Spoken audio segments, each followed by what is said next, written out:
राष्ट्रीय स्वयंसेवक संघ RSS ने स्वतंत्रता दिवस से पहले शुक्रवार को अपने ट्विटर हैंडल की प्रोफाइल पिक बदल ली है। उन्होंने अपने प्रोफाइल पिक पर तिरंगा लगा लिया है। RSS के अलावा संघ प्रमुख मोहन भागवत ने भी अपनी प्रोफाइल पिक बदल ली है। उन्होंने भी अपनी DP पर संगठन के झंडे को हटाकर तिरंगा लगाया है। गौरतलब है कि प्रोफाइल पिक नहीं बदलने को लेकर कांग्रेस और अन्य विपक्षी दलों ने RSS और मोहन भागवत की जमकर आलोचना की थी।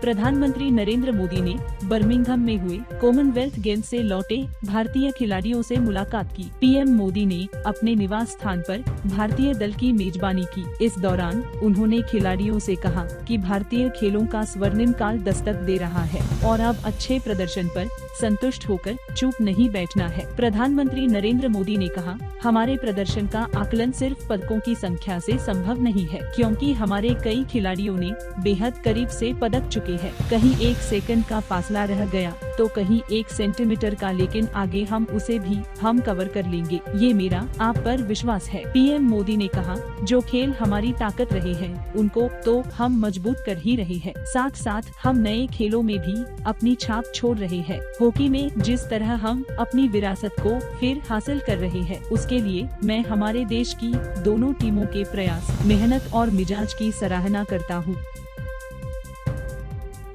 आजादी के अमृत महोत्सव के तहत शनिवार से हर घर तिरंगा अभियान की शुरुआत हो चुकी है। इस मौके पर केंद्रीय गृह मंत्री अमित शाह ने सुबह अपनी पत्नी सोनल शाह के साथ अपने घर पर तिरंगा फहराया। देश में आज से हर घर तिरंगा अभियान की शुरुआत हो गई है। यह अभियान 13 से लेकर 15 अगस्त तक चलेगा, जिसमें सभी से अपने अपने घरों में तिरंगा लगाने की अपील की गई है। इसी मौके पर आज अमित शाह ने अपनी पत्नी सोनल शाह के साथ मिलकर अपने आवास पर तिरंगा फहराया। अमित शाह ने एक दिन पहले ही इसकी सूचना दे दी थी कि वह अपने आवास पर सुबह तिरंगा फहराकर अभियान की शुरुआत करेंगे।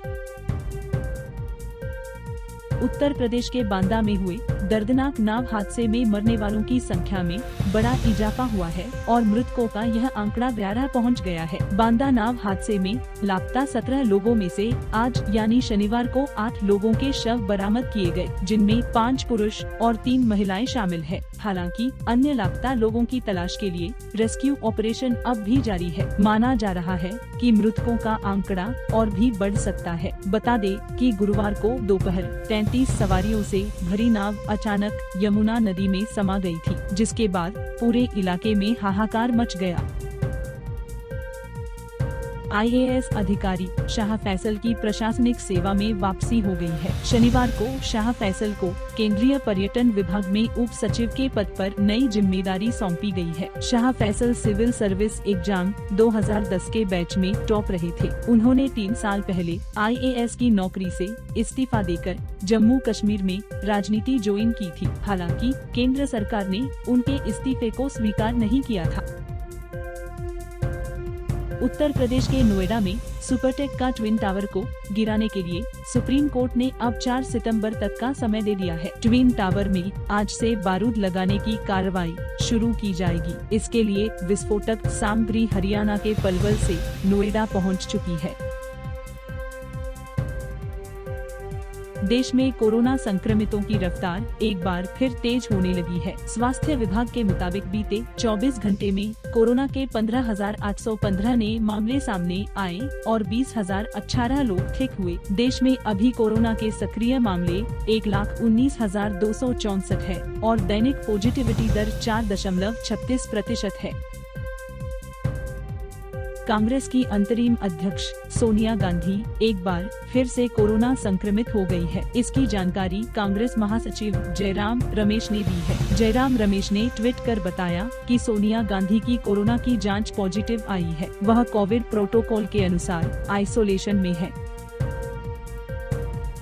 पूर्व लोकसभा अध्यक्ष मीरा कुमार की भी कोरोना संक्रमित हुई है। उन्होंने खुद ट्वीट कर इस बात की जानकारी दी। उन्होंने लिखा कि वो कल रात को फिर से कोरोना संक्रमित पाई गई है। उन्होंने खुद को होम क्वारंटाइन कर लिया है। साथ ही मीरा कुमार ने उनके संपर्क में आए सभी लोगों से कोविड-19 प्रोटोकॉल का पालन करने का अनुरोध किया है। दिल्ली में मंकी पॉक्स का एक और नया मामला सामने आया है। अधिकारियों के अनुसार अब एक 22 वर्षीय अफ्रीकन महिला इस वायरस से पॉजिटिव पाई गई है। इस मामले को मिलाकर दिल्ली में अब तक मंकी पॉक्स के कुल 5 मामले सामने आ चुके हैं। अधिकारी ने बताया कि शुक्रवार रात को जिस मरीज में इस वायरस की पुष्टि हुई है वो महिला कुछ दिन पहले ही नाइजीरिया से लौटी है। संक्रमित महिला को कुछ दिन पहले ही NNJP अस्पताल में भर्ती कराया गया था।